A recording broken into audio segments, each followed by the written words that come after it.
বাজিল বৰ্তমান 5:11 আৰু ইমান জোৰত বৰষুণ দিছে নহয় গাইজ। কোন জিলাত বাৰু বৰষুণ দিছে জনাবাচোন।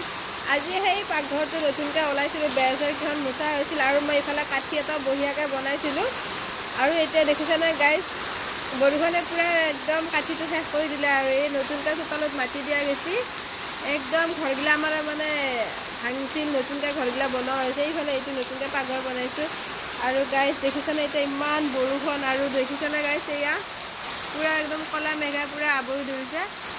আৰু গাইজ কাৰ বাৰু এবাৰ আমবোৰ ফুলি কিনে গছতে নাইকিয়া হৈ গৈছে জনাবচোন। আমাৰ আমডাল এনেকুৱা ফুলিছিল, ভাবিছোঁ এইবাৰ আম বহুত লাগব, কিন্তু এতিয়া অকল আমৰ ঠাৰাকেইডালহে ৰৈছে, আম হ'লে এটাও নাই। এয়া মোৰ ঘৰৰ কাষতে আমৰ পুলিটো, ভাবিছিলোঁ আম এবাৰ বেছিকৈ খাব পাম, কিন্তু নাই গাইজ। যোৱাবাৰো তেনেকুৱা হ'ল, এইবাৰো তেনেকুৱা। এয়া আম এটা নাহুদা ডালকেইডাল ৰৈছে, আমৰ মানে যিটো ফুলছিল সেই ফুলৰ ঠাৰডালহে ৰৈছে। এই চাওঁ গাইজ বৰষুণ, আৰু ইফালে এই নাচি আছে পূৰা বৰষুণ দিয়া। ইফালে মোৰ ল'ৰাটো মাদ্ৰাছাত গৈছে, বৰষুণত ভিজে সেনে কি কৰে এতিয়া। জোনাবে ছুটি নিদিলে ভাল হ'ল হয়, বৰ্তমান 5:11 হৈছে।